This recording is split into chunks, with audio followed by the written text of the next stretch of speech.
Welcome, listeners, to Comically Exposed, episode 27. I'm Heather Nye, and my co-host is Gabbie Blackman. We are very excited to introduce our guest. I met this person in a Second City class. She has published her first memoir, Running in Slippers, great title, by the way, in 2022, and recently released an audiobook version, which she also narrates. Wow. Anyway, her book is a raw retelling that starts with a breakup and loss of a parent to a big move from Chicago to Hawaii, where she finds her voice through her struggles with boundaries, mental health, and trauma. She's also an avid thrill seeker, fingernail artist, and has run 16 marathons. Give a warm welcome to our guest, Angie Hawkins. Yay. Hey, ladies. Thank you for having me. Thank you for being here. I missed that part on the written introduction. I'm sorry, was that 16 marathons? Yes, I used to be a very avid runner, which actually ties into my mental health. Really? Okay, then go. Yeah. Let's just start. We're started. We're going. We're going right into it. Yeah.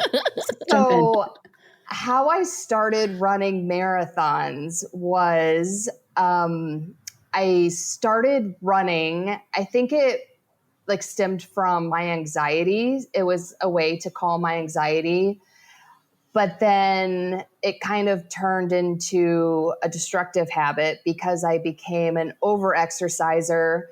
And the reason I started running marathons is because your training runs are longer distances. So once I would get to that runner's high, so to speak, I would just totally dissociate. And I loved that.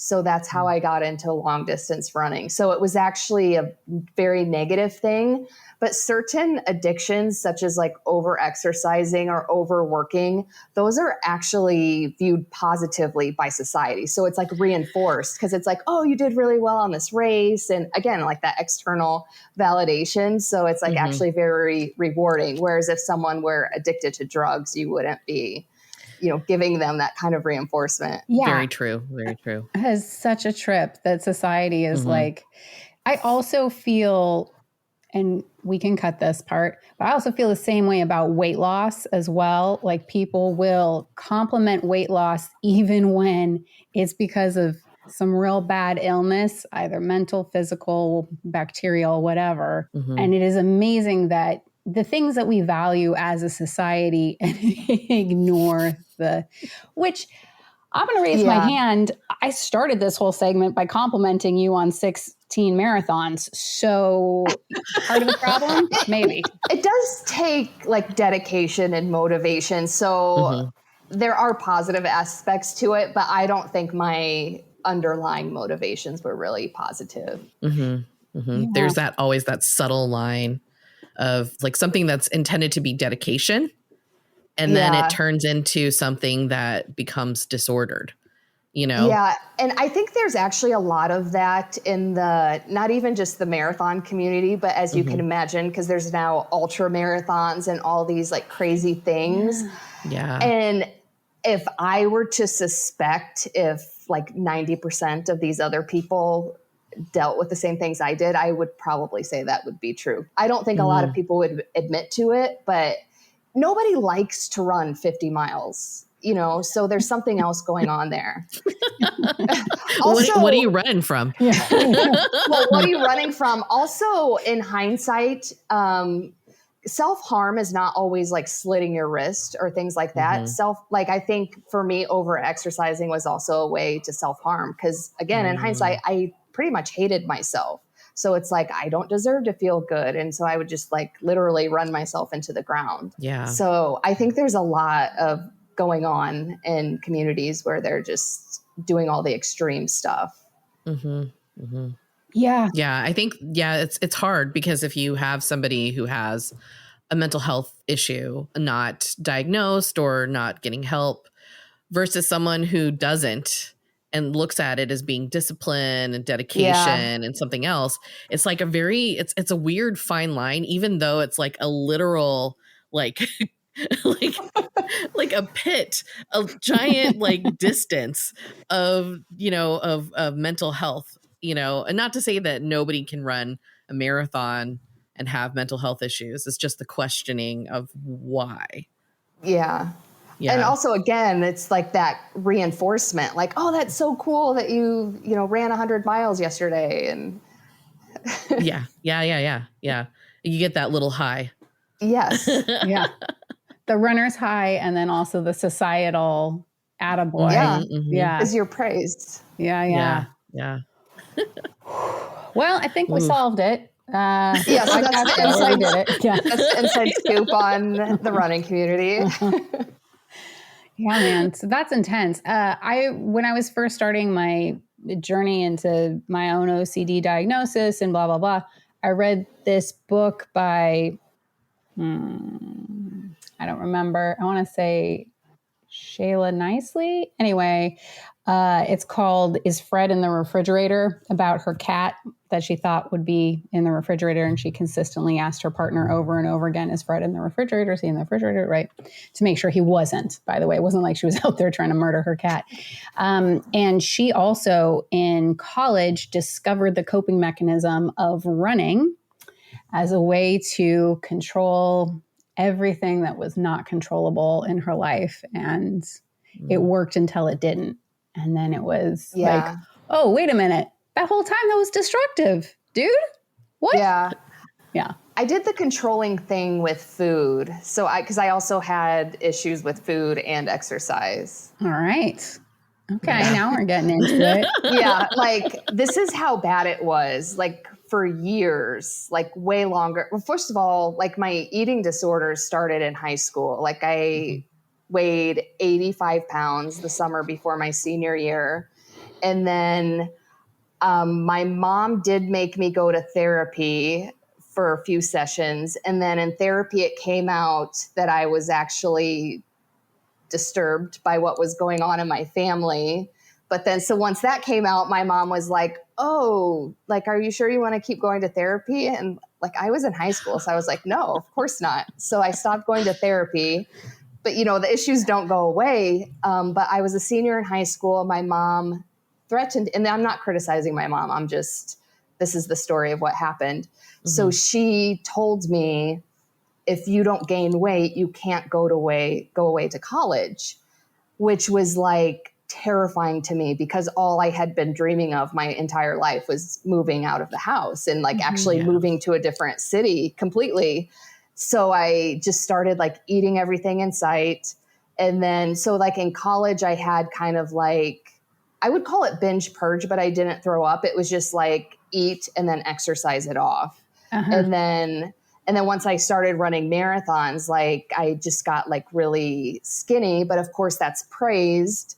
But then I got really obsessive about food to the point, and this is like the longer version of the story of what I was getting to. For years, probably like 10 years, I kept an Excel spreadsheet that meticulously tracked every calorie and that went into my mouth. And it also like calculated all the macronutrients, and I would not eat anything that was not on that spreadsheet. Like it was like really obsessive. That sounds very difficult.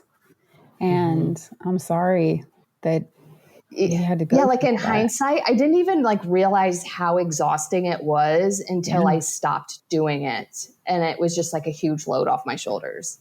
I don't mean to pile on, but honestly, what could you have done with all of that time and like amazing energy and attention to detail? Like, I mean, you could have invaded another country. Like we could have, definitely more productive things. Yeah. That is so intense, man. Wow. Well, another thing, it got to the point it really wasn't that time intensive because I would just start eating the exact same things every single day, so I wouldn't have to adjust it that much. So that made it way more maintainable. Yeah. I mean, wow. Yeah. Sorry for laughing, but just as somebody else with mentals, it's like the maintainable is kind of in quotes because agreed. The status quo of not great. That was my mindset at the time. Oh, of course. Yeah.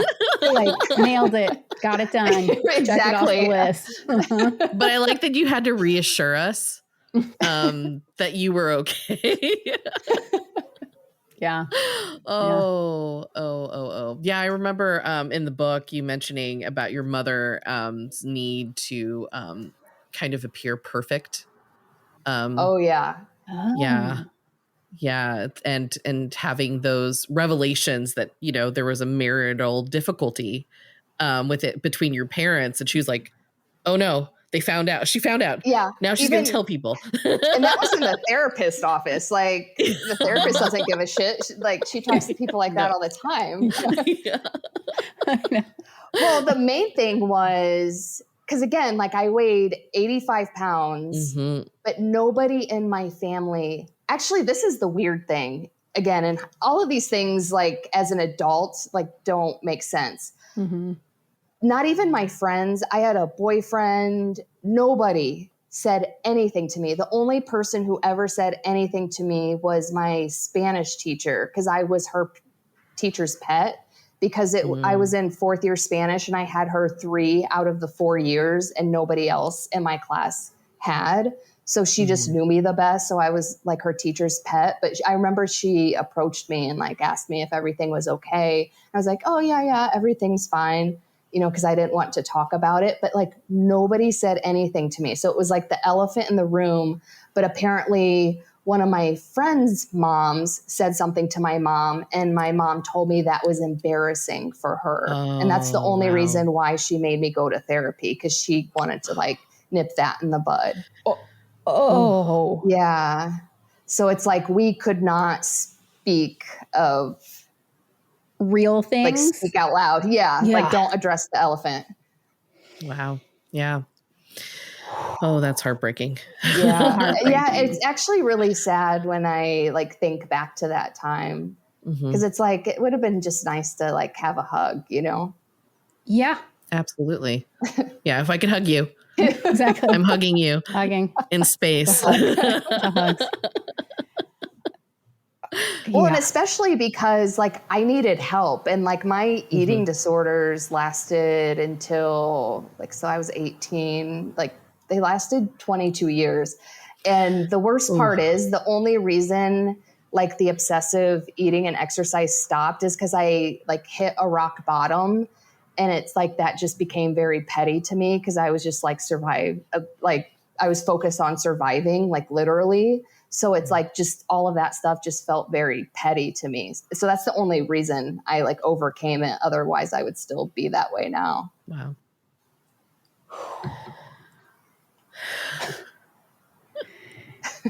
I know, it's a lot to take in. All of this started, keep in mind, all this started because we were talking about marathons, because there is like a dark side to like marathons and ultra marathons and all of that stuff. Oh yeah. Yeah. No, you've explained it, and I listened, and I am on board 100%. Yeah. I'm not going to run any marathons. No, you know, this made the decision for me. It has nothing to do with the fact that I don't like running. Well, you know, no, I go for a walk. Well, yeah. I mean, Heather, you and I had signed up to do 4 or 5 marathons this year, but I guess now we don't have to start training. I know. Angie told us not to. So yeah, saved us a lot of time, a lot of heartache, and apparently a lot of like mental stuff, which is, I already have enough. Do you know what I mean? I feel like it's already no. Okay, so speaking of mentals and flavors, do you have any other flavors that you'd like to share with the group? I think my biggest mental health issue is anxiety, and it's not as bad as it used to be, but it's definitely like still an issue. How does your anxiety to the show point up? where? Oh, okay, yeah. Well, I just get like really, like my chest gets constricted. I have problems breathing. Sometimes I can't even think. Like my mind will just go completely blank. Like depending on the situation, if I'm talking to other people, I just start talking really fast. Sometimes I just start sweating. It really just depends. Yeah, all relatable. All very, very relatable. Have you guys ever been to the emergency room for an anxiety attack because you thought you were having a heart attack? No, panic attack, but not anxiety attack. Yeah. Are they different? I don't know. Mine was just described I don't know as either. a panic I'm curious. attack. So Yeah. Yeah. Mine was described as a panic attack as well. Mine, I told my doctor I thought I had a heart attack, and I marked it on my calendar the day I was like, this is the day I had a heart attack. And she was like, describe to me what was happening. And I was like, I couldn't breathe. All I could do was I could feel something deep in my chest, and I felt like the air couldn't be sucked down my throat, and I felt like I was going to die and that everybody was going to find me dead. And then I wrote it down on my calendar, and it lasted for like, I don't know, it felt like forever, but I think it lasted for like probably a few minutes. Yeah. But yeah, all I could do was stand up. That's all I did. I stood up and I was like, okay, I'm going to die. Yeah. This is what's going to happen. And that's how your family's going to find you, standing up. Yep. Well, I was hoping that I was going to be on the ground in the bathroom, so it'd be an easier surface to clean up whatever would happen. Oh, so Heather. I've had that thought process before, for sure. Yeah. Yeah. I'm sorry I described it. No, like, because if you die on your bed, then like you decompose like on the mattress and stuff, and it smells and it's hard to clean up. But yeah, I've had that thought process. And then nobody can resell the mattress. Like, forget somebody's just lost you, a very important person to them. But truly, what a bother, that they're going to have in the cleanup. You just spray it down. That's it. It's done. Okay. Question for Heather, and then Angie, we're getting right back to you, so don't think you're going anywhere. Heather, when you told your doctor all of this, were they like, yeah, definitely? Yeah, she was like, yeah, that's not a heart attack. She flat out told me it wasn't a heart attack. She was like, yeah, it sounded like, panic or anxiety or something. She was like, maybe you talk to somebody else about those things. But she did make note of it, because she said because she goes, I don't want to discredit you, because luckily I have a female doctor. Yeah. Yeah. Amen. And then she did say that she would mark it down, but not as a heart attack, as an event. That, like a medical event that could have been something serious. And then she was like, and then we'll just check you, like you'll come back 3 months later. And so, and then it did happen a couple times, but I noticed that, it wasn't heart related. Yeah, it was, not fun. Don't recommend? No, highly do not recommend having a panic attack. Yes. All right, well, it's on the list. Don't do it. Okay. Angie, so you said yours was an anxiety attack, and I know none of us know the difference between, but I'm just wondering, so did you end up in the hospital? They sound the same, though. I have. I went to the hospital because I thought I was having a heart attack and dying. And it was kind of the same thing, except more dramatic. And then the ER doctor had to tell me, like, oh, you're just having an anxiety attack. Did the doctor tell you you're being dramatic? No, okay, good. It just sounds a lot more dramatic compared to your story, because you just like journaled about it and then later told your doctor. Well, she journaled. I was like, oh my God. She took her blood pressure. She did some quick monitoring. It sounds like, Heather, you also made a spreadsheet. Yeah, probably. I probably have a spreadsheet somewhere. I have spreadsheets about a lot of things, but no. So I just looked up panic attack versus anxiety. What, are we trying to spread real information on this podcast now, Heather? We're going to lose from the audience share. From the Cleveland Clinic, the main difference is certain stressors often trigger anxiety attacks, and they may build up gradually. In contrast, panic attacks typically happen unexpectedly and suddenly. Anxiety often causes physical symptoms such as racing heart or knots in your stomach. So yeah, I think mine is anxiety attack, because it's definitely, there's like something leading up to it and causing it. There's like a reason. Yeah. And so my panic attacks are very sudden and happen randomly. So that's interesting. There is a difference. Yeah. Not to brag, I get both. Thank you. Of course you do, Gabbie. Just kidding. Some call it overachieving, but I just say I'm perfect. Okay, so Angie, when you went to the hospital, was it like during the attack? Yeah. I even called, because it was when I had first moved to Hawaii, and so I didn't know anybody. I didn't feel comfortable driving because I was like lightheaded and nauseous. So I even like took an ambulance there. So it was kind of dramatic. Wow.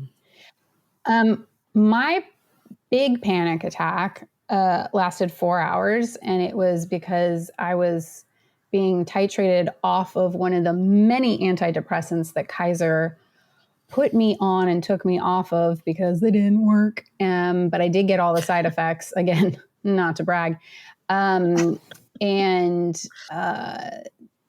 instead of giving me like actual treatment or therapy or anything, Kaiser was like, just try this next pill.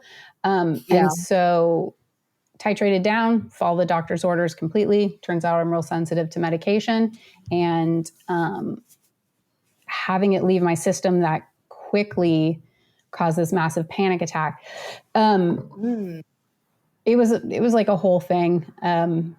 But the best part was when I got to the ER, they gave me a shot of Ativan, like an actual shot of Ativan. 15 minutes later, I was just like cool as a cucumber, like slumped over casual style on the hospital bed, just like, hi, how's it going? So it's a sedative. Yeah. Oh, it is like an anti-anxiety medication that'll, like when you find the anti-anxiety medication that works for you, it is a game changer. Agree, but that was kind of my downfall because I didn't go to the hospital, but when I was living in Chicago, I had an anxiety attack. I went to urgent care, and she's like, oh, here's a prescription for these pills. Fast forward, I was taking them in moderation and only in emergencies for a while. But then when I moved here, it was actually during COVID. Like I was like going through a really bad time. I started taking them every day, and I got addicted to them, and it like ended up being a very bad thing. Yeah. Yeah, that sucks. But yeah, they were great. But I don't take them anymore. Yeah.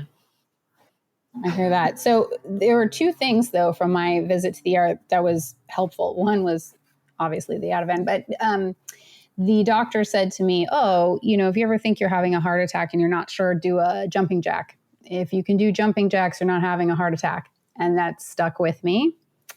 That's good information. I know, Yeah, right? that's good. Yeah, it was a real quick one. Everybody writing it down. Everybody at home, write that down. Mm-hmm. And the second one was they said, or I don't know if they told me at the time, but it turns out you'll get aftershocks after a major. So 2 days later, I was back in the exact same ER having another panic attack. And I was like, I'm ready for my Ativan shot. And they were like, yeah, right, girl. This is just an aftershock. Here's like half of an Ativan. You're going to be fine. And I was like, oh, okay. Well, there's that. But did you guys have any aftershocks? I think mine were just so recurring. I wouldn't even know the difference. Yeah. Yeah. Well, and so does self-compassion or other things work for anxiety attacks? Because I know for panic attacks, sometimes I go to self-compassion and then start my self-present moment. Like grounding so I myself. do that now. Like actually what I do is like I just kind of lie down and just tell myself I'm safe in my own body, because that's what I feel like. Good one. In the moment I'm like trying to escape myself, but it's like, no, I'm safe. This is just my body having a reaction. Yep. Wow. For a while before I had the big one, I would have panic attacks, and I got to a point of treating them kind of like earthquakes, which is, I'm from California.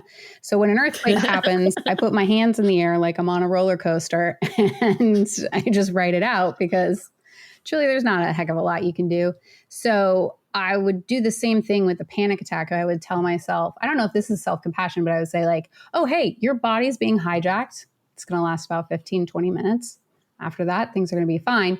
But until then, I don't know, let's just see what happens, Did, Heather, have you tried the self-compassion? Oh yeah, I definitely go to, I do a self-compassion, like, it's okay. You're okay. This sucks right now. Yeah. Definitely touching myself like on my chest. That's what I really do helps. too. Yeah. And then the other thing I do is especially when I stand up, my therapist has told me to try not to react to the panic attack, to not do something and just stay in the moment. Because my instant reaction is get Run. up. Like, just stand up. Like, whatever it is, I just have to stand up for some odd reason. I fight or flight, kind I was of just going to stuff. say, fight, probably like stand. Yeah, we know. Yeah. Stand. I don't know why, I just do. So I'm trying to not do the stand up, but mostly it's to ground myself. Just like in the beginning of meditation, to try to be more present with the pain. Because like for OCD, it's about like not like establishing like a lot of like the effects of making something bigger than what it is. So it's like coming through and feeling the feeling as it's happening, which is like in the moment I'm like, oh, this is stupid. Like, just go away. Don't make this feeling stay. I don't want this feeling to stay. And for me, I would ground myself and I'll like feel my legs on the chair.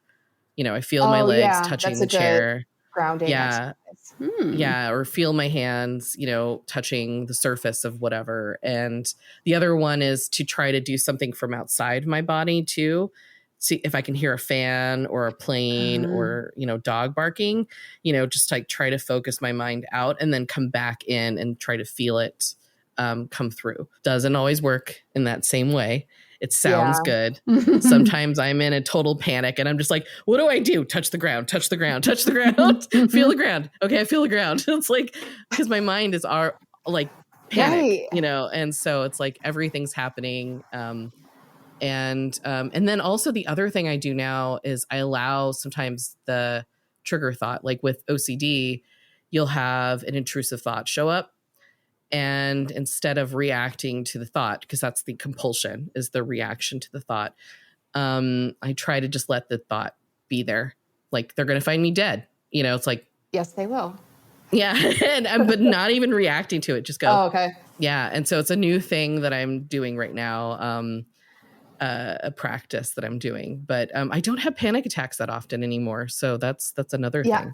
I don't either. And I just remembered another hack, but to your point, like in the moment, it's not always easy to do this, but it actually sounds very similar to what you're currently doing.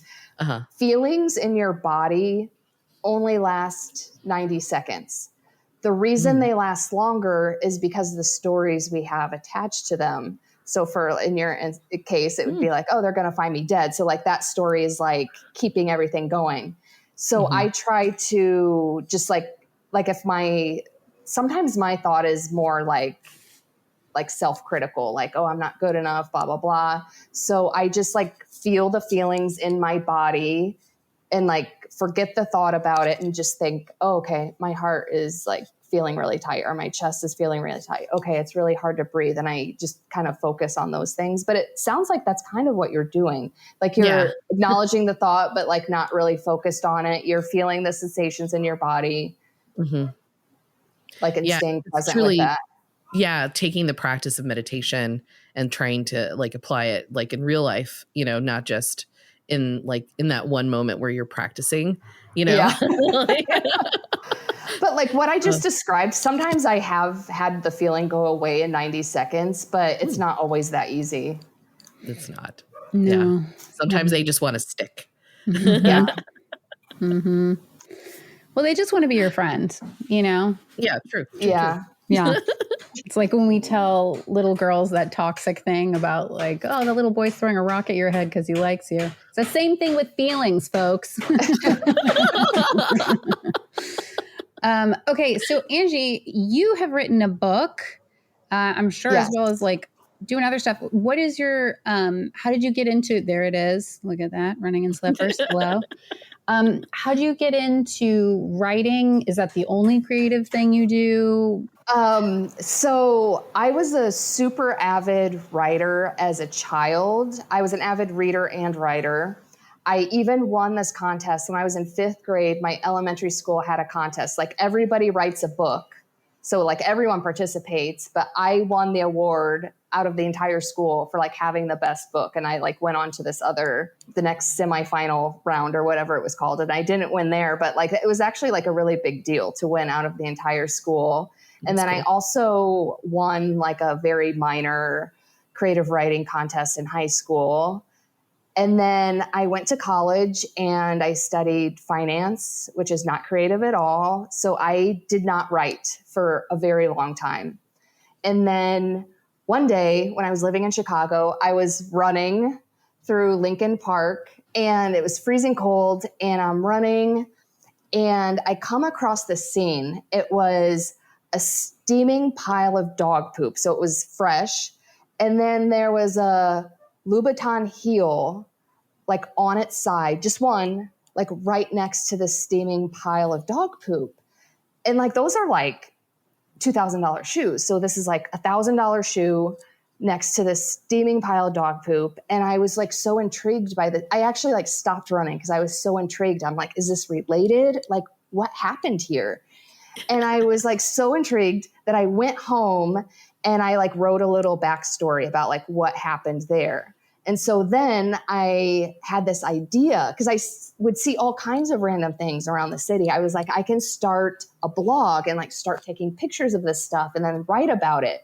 But I was so terrified to do that because I have a little bit more self-confidence now, but like back then I had like zero basically. So I was like, oh my God, I can't put myself out there like that. I haven't written in so long. I forget how to write. Like I had all these stories. So I was like, okay, I'm going to sign up for a writing class because if I can get like professional instruction, then I'm a qualified writer and can write on this blog.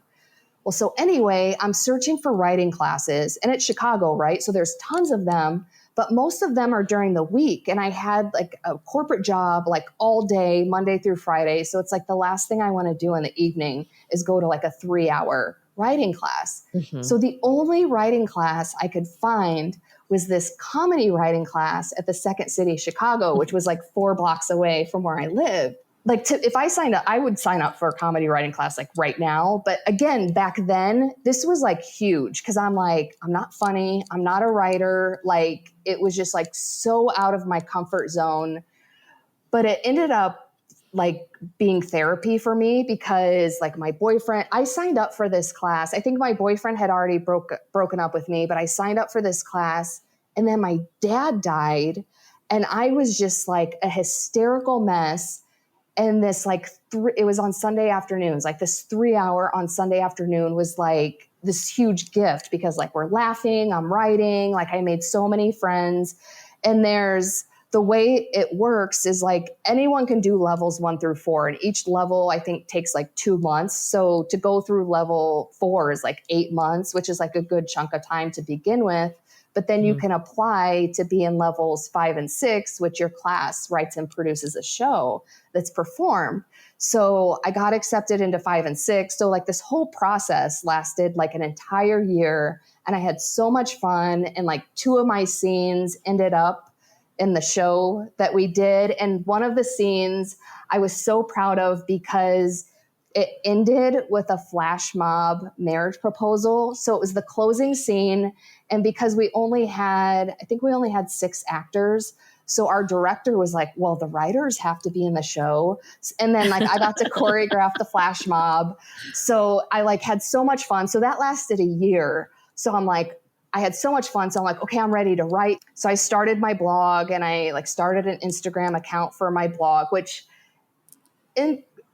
what's the word? Like, interestingly enough, I guess would be the word. My Instagram account became like way more popular than like the actual website, which was actually kind of cool because I met people through that account. But anyway, like it got me into writing because I would usually write a story like once a week. I was living in Chicago and I was like, okay, I just like want to do more with my life. So I went to this like lame motivational seminar that led me to this. I went to a motivational seminar in Denver with Tony Robbins. And that day I decided I'm going to move to Hawaii and be a writer. Like I had no idea like what that entailed or anything, but I'm like, I'm just doing it. And I did. So it was a process. It took less than a year though, but I like sold my condo. I moved to Hawaii and I was just like searching for like opportunities to write. And at the seminar, I had met this guy and we were keeping in touch. And he asked me, he was like, oh, do you want to ghostwrite a book for me? And that was perfect for me at the time because I wanted to hide. Like I wanted to write, but I wanted to hide behind like someone else. you know, but the universe is hilarious because like that friendship was so toxic and like that project was not meant to happen. But I was holding on to it because it's like, I need this project so I can hide behind someone. But like, I was forced to let go of that. It was in 2020 is when I was like I was still wishy-washy about writing my own book, but I was getting a lot more serious about it. As in like I had actually written some stuff out. And that's why I signed up for that class, because I wanted to test out some of my material. And I remember. And it's funny because I don't know if this is what I was hoping or what I was expecting, but I think I was expecting that like people were just going to like criticize my writing and be like, this is shit. What are you doing? And then that would just kind of reaffirm that like I should not write a book. But like I got like a lot of positive feedback in that class. And it was actually like really motivating. And that was like kind of right before my rock bottom moment when I was like, because something happened and I was like, okay, I need to find my purpose in life so I'm not so depressed and anxious, because this will like quite literally kill me. So I just decided, I was like, my purpose is the book. And that was the moment that I got serious. But that class was like right before that moment. So it was just like, it just solidified my decision to write the book. Whoa. Wow. And I don't even consider I think your initial question was like, kind of like, oh, are you like really into writing and stuff? My book actually breaks a lot of like writing rules. Like if you were to ask like a college professor who teaches creative writing, they would probably like rip it apart. But it's like, I didn't care. It's like, it's about me. Like I make the rules. I'm writing it. It's self-published. I'll just do whatever I want. Nice. That's pretty badass. Yeah, man. It's very cool. Yeah. Oh, sorry. No. Go. I'm so grateful that you found Second City and all of that and set you on your path. Like, that's so awesome. Yeah. Because I even like took some improv classes there, which again was like terrifying at that time. But when I moved here, I was like, I need to make friends and I need to make friends now. So the first thing I did was sign up for an improv class, which is a great way to make friends. Yeah. So yeah, I mean, that class, the comedy writing class totally changed the trajectory of my life. Like I honestly believe that. Well, that and a steaming pile of dog poop, but yeah. And Do you I will still never like know what happened there? Yeah, I remember. I do still follow that account. I don't post there. It's really hard. Because I felt like, and I hate to say this because I'm so grateful. It actually amassed like almost 7,000 followers, which I would have been happy with 7, you know? But like it almost became too pressury to like put things out. And it was self-imposed pressure. Like nobody was pressuring me, but it felt pressury. And then once I started writing the book, and I also like do events that are around the book, and I also have a regular full-time job, it just became too much. But I would say it's mostly like the self-pressure I put on myself. Sure. Yeah, I'll do that. Do you have any anticipation or any need or wants to write another book?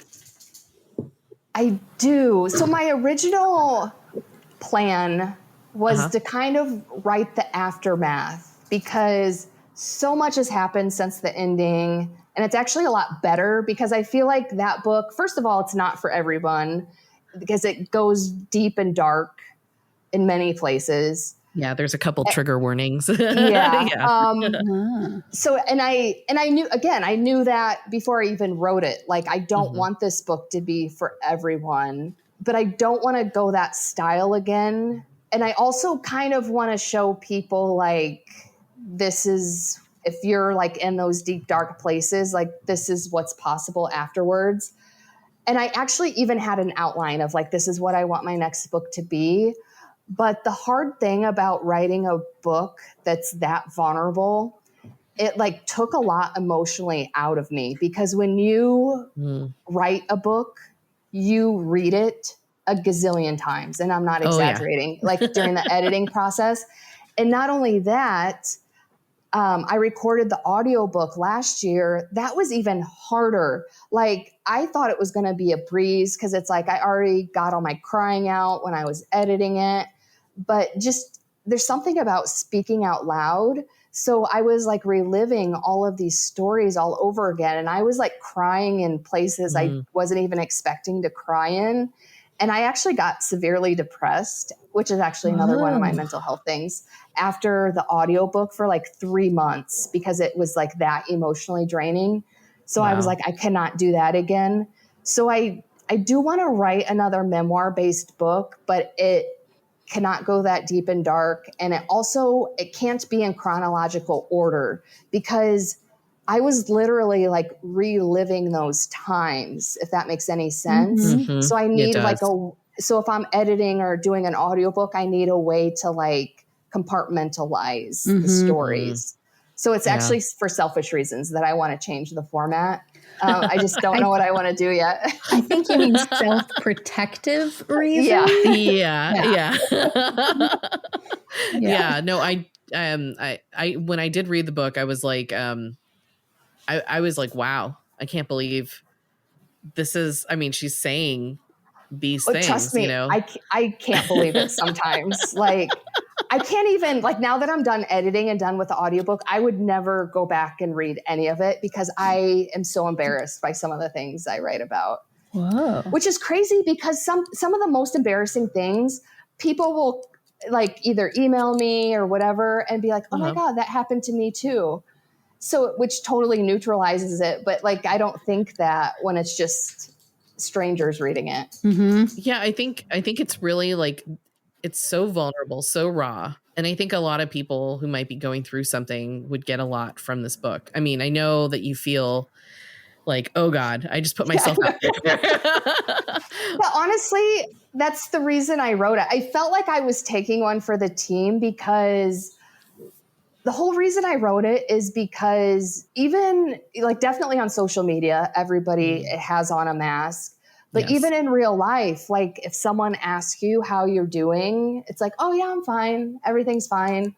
You know, we don't have these conversations about like the shitty things that happen in our lives, but we all go through the same shitty things. We're just not talking about it. So that was my whole thing. Like, let's not feel so alone in our struggles. So even when people say, some people just give very basic feedback, or even in my reviews, like, oh, this was so relatable.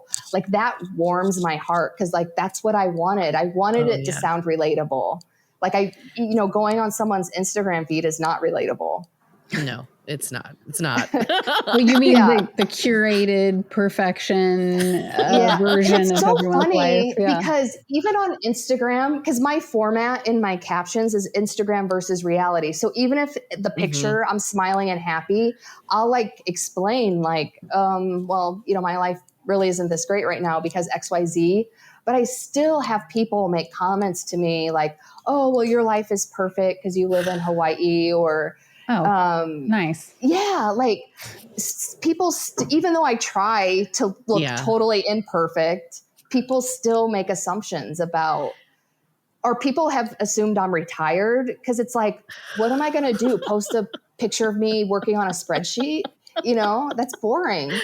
I know. I mean, seriously, like people do more than one thing. I know. Oh, geez. With those kinds of people, with trolls, I mean, they're just hurt people, right? I mean, some of these people are my friends. Like my one friend, like we just don't talk a lot, but he thought when I moved here, I retired because I was posting pictures of me hiking or at the beach. And it's like, yeah, that's like on a Saturday afternoon or something. Yeah, no, it's beautiful there. You have to enjoy the outside. I'm sorry. You have to be outside. I think it's a state law. Yeah, it should be. Yeah. And they just get to be in Chicago and like cold and miserable. And anyway. Hardy. Yeah. Sorry, so I have ADHD, so there's going to be tangents. Feel free to bring us on back. So you moved to Hawaii in 2020. Was that like... no, 2018. Oh, sorry, 2018. Okay. Yeah. So you were there for like a full year or two before everything shut down? Yeah, which was an interesting experience because, first of all, and I talk about this in my book, because I had a job and I worked from home most of the time because my company was like I still work at the same company. I've been there 11 years, but like we're very progressive. Like there were a lot of remote teams. I supported some remote teams. So that's why it didn't really matter if I was in the office or not.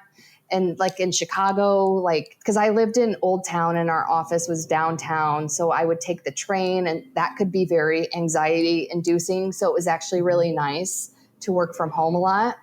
And so when I was thinking about moving to Hawaii, my initial thought was like, oh, I have to look for another job. But then I was like, but do I? And then, and this was before working remote was like hugely popular. I procrastinated on asking my manager if I could work remote for like 3 months because I was terrified that he was just going to laugh in my face and like think I was a dumbass. But he was basically like, I don't care where you work as long as you get your job done. That's a good boss. Yeah, that's great. But even that, I did have to do a lot of work to like set myself up to be able to do that. And then even once I moved here, because my company was going through some changes and they were laying people off, and I was like, and everybody else was in the office, most other people, or like they were close enough to travel to the office. And I was afraid, I didn't want people to forget about me. So I would like go out of my way to like set up calls and like network. And it was actually like kind of exhausting sometimes to like make sure people remembered that I still worked there, like outside of my like immediate team or people that I worked with on a day-to-day basis. And then COVID happened, and my benefit to that was like I already like was in the routine of working from home. Whereas I think some people like on top of the massive worldly changes, like they had to figure out how to work from home. But I had that part down. But another thing about moving here before COVID is the atmosphere was a lot different. There's a very local culture here. They're not very welcoming to newcomers. Sure. For various reasons. They don't want white people coming here. There's a lot of resentment about that.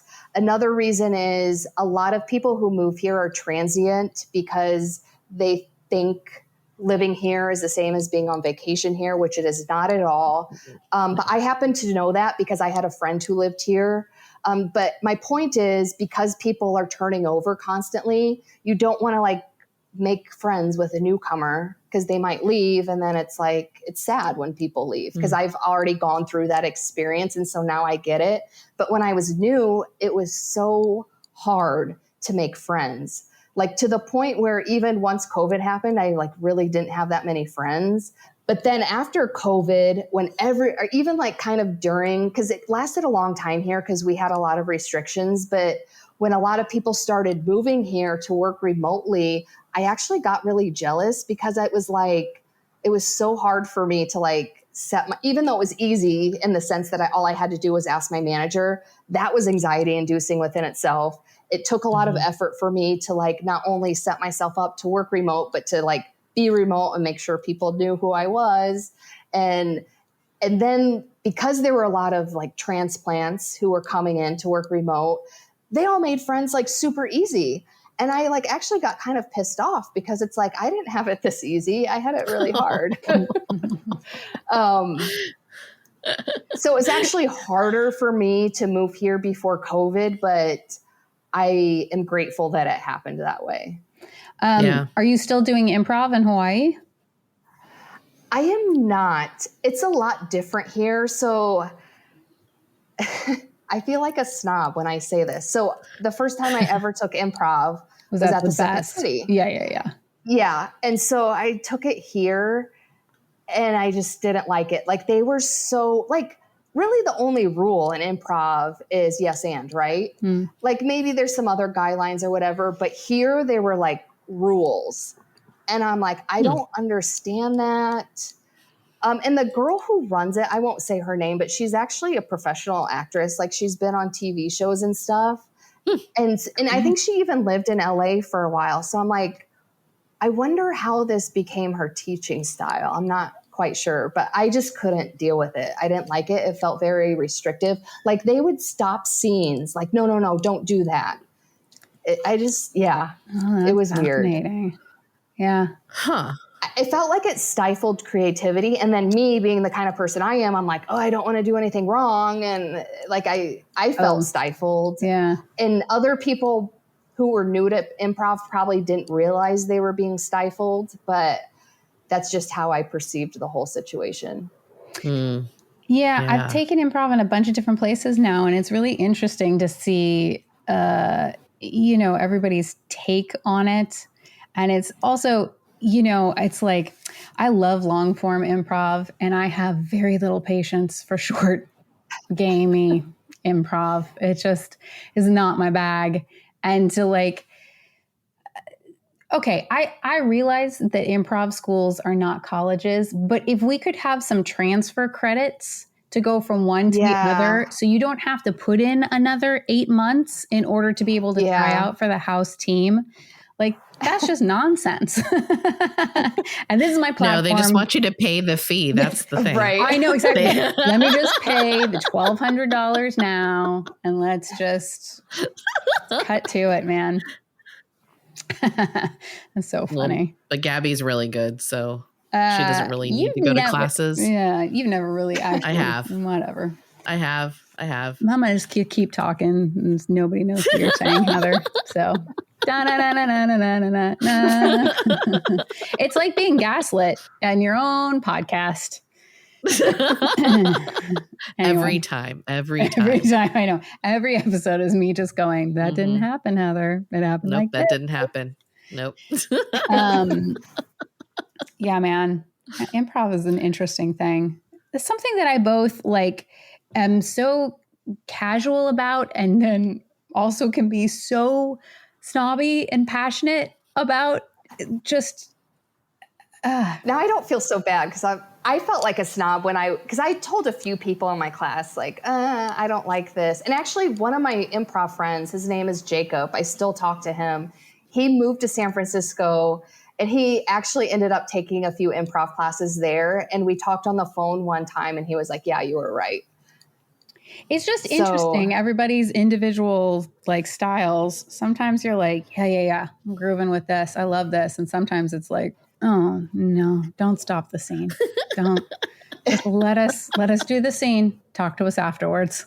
Yeah, actually, there were other things about her style that bothered me, but I think that was the worst thing, is when like they would stop the scene. It's like, just let it go and give feedback afterward. Yeah, exactly. Yeah. You just have to keep going with the flow. That's just very weird that they would just stop it right in the middle. And then like you have to try to pick up where you left off. Yeah. Oh, jeez. You're like, no problem, because I've known that character for all of 30 seconds, so I can very easily get right back into it. Hey, dude. What's going on with Bunny there? We're overheating, but we don't want to move. So it's a tough time for certain dogs. Oh. Yeah. I just volunteered on just this Tuesday at a dog surfing contest. Oh.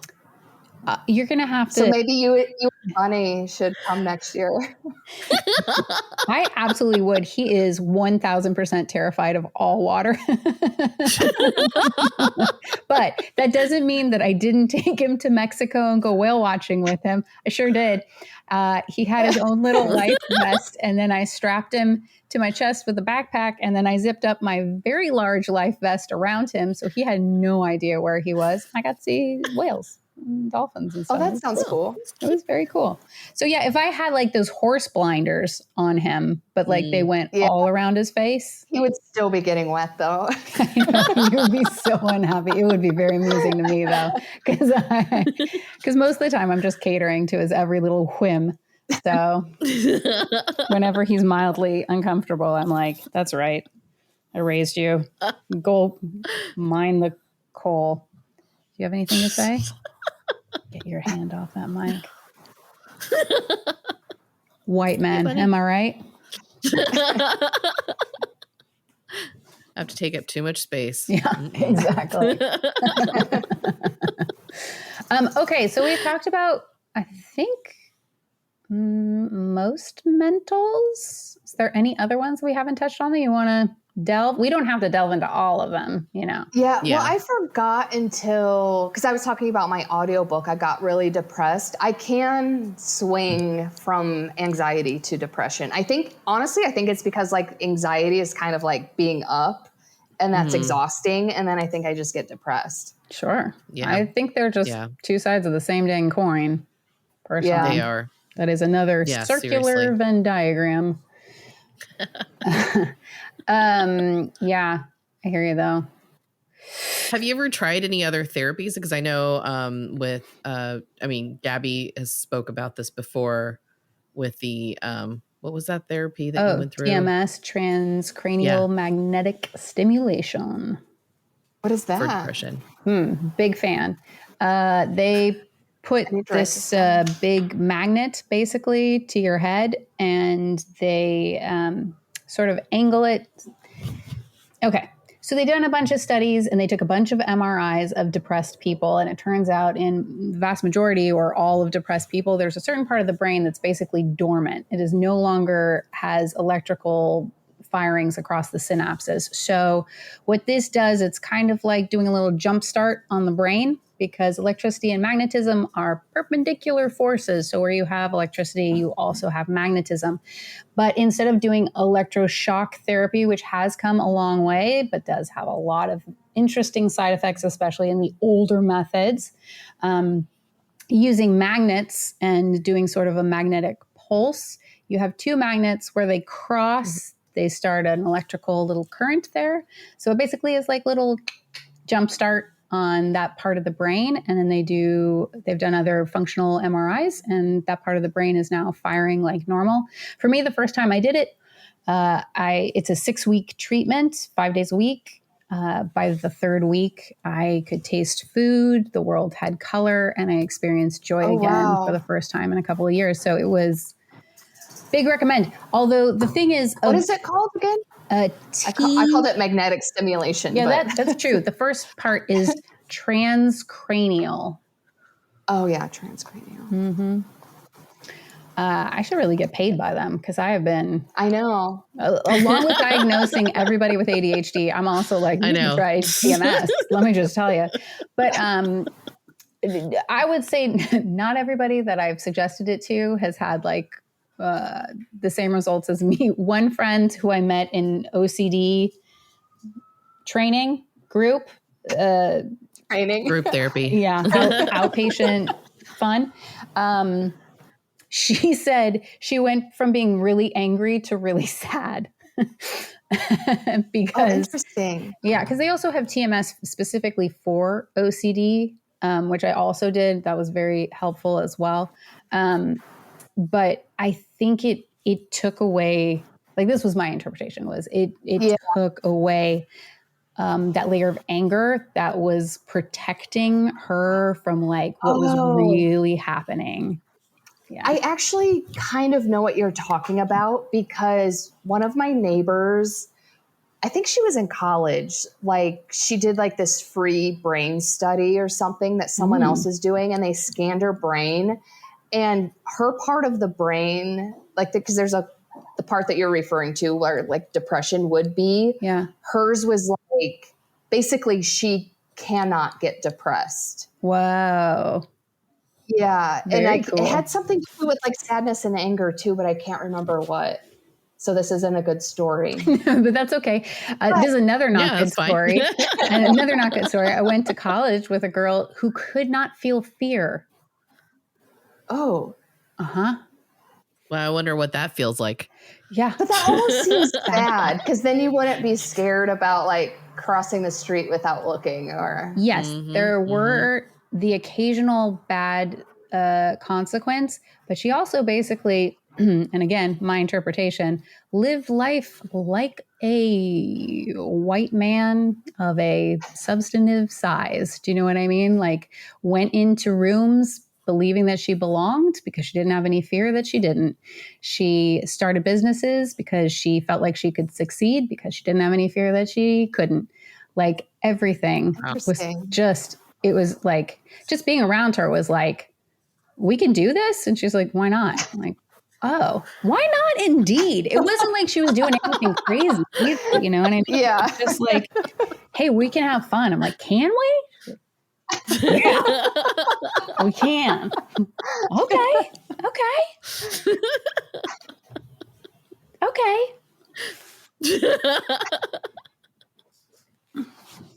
Sorry, we've decided to whine. Oh, poor bunny. But even like the not being depressed thing, like going back to my neighbor, we actually had a falling out because I also found that she lacked empathy, which may be connected.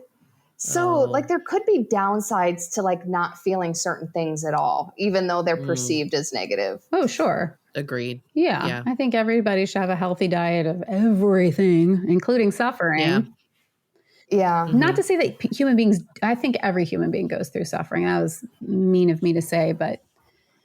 No, but even I kind of thought of that with the fear thing though, because it's like most people have like a struggle story to like build a business or do some of the things she was doing, but she was just like, no struggle because she's not afraid. She still struggled.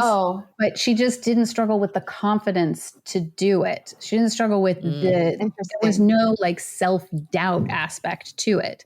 But she still had to like raise the money. She still had to like go out there and convince people. She still had to, you know, get up and do the dang thing every day.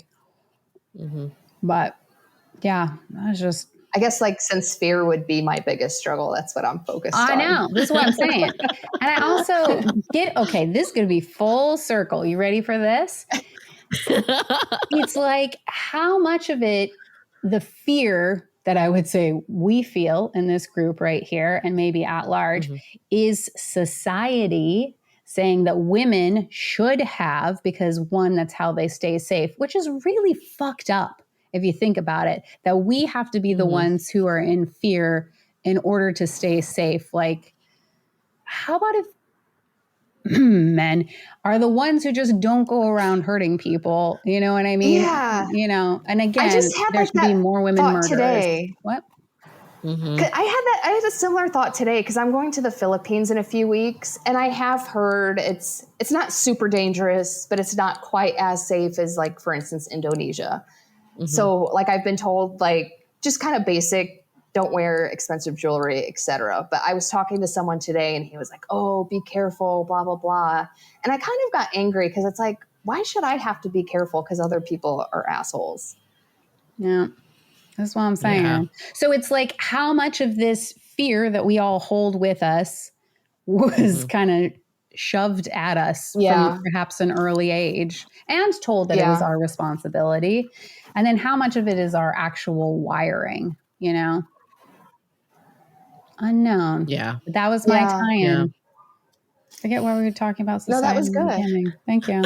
Thank you. Like how society rewards. Oh yeah, that's right. Like overworking and nice. Nice. Angie's paying attention. Yeah, I don't always have a great memory, but when I do, it's usually about things that are less important than other things I should be remembering. I mean, maybe it's more important. Yeah, exactly. Maybe that's why you're remembering it. Was useful here. Yeah. I was just going to say, very useful. The most important thing, because this podcast is the most important thing. And we all know it. Everybody talks about it. Okay, well, Angie, I just want to say thank you so much for coming on the pod. This has been fantastic. Thanks for having me.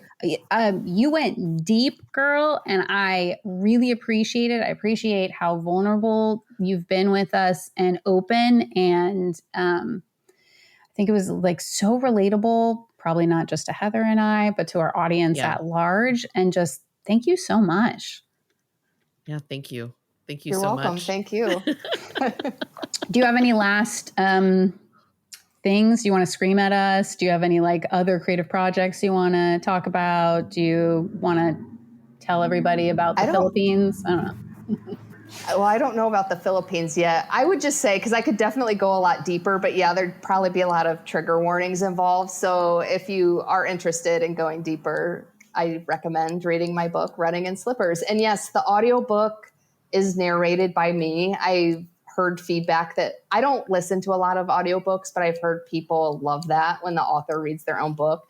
And I think it's especially beneficial like for a memoir, because I couldn't even like imagine anyone else reading my book. Very true. Very true. And where can they find this audiobook?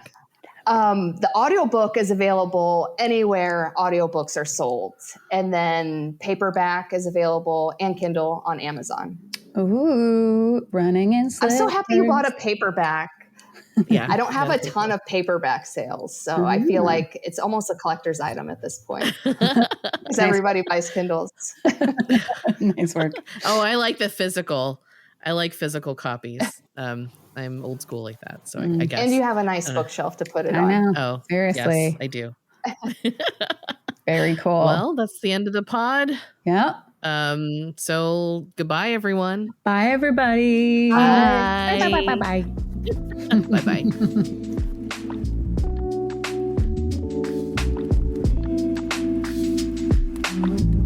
Welcome to the end of the show. This is Gabbie Blackman. And this is Heather Nye. Thank you for listening to Comically Exposed. We're just a little show with two creators who edit and produce each episode. We appreciate all your support. If you like what you heard, please follow us on Instagram at comicallyexp.podcast. That's comicallyexp.podcast. Oh, and check out our website at comicallyexposed.com. That's one word, comicallyexposed.com.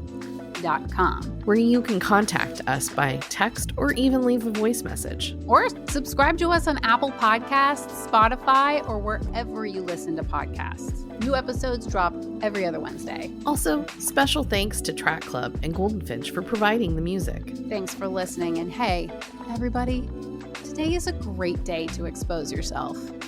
Okay, until next time. In your face, Miriam.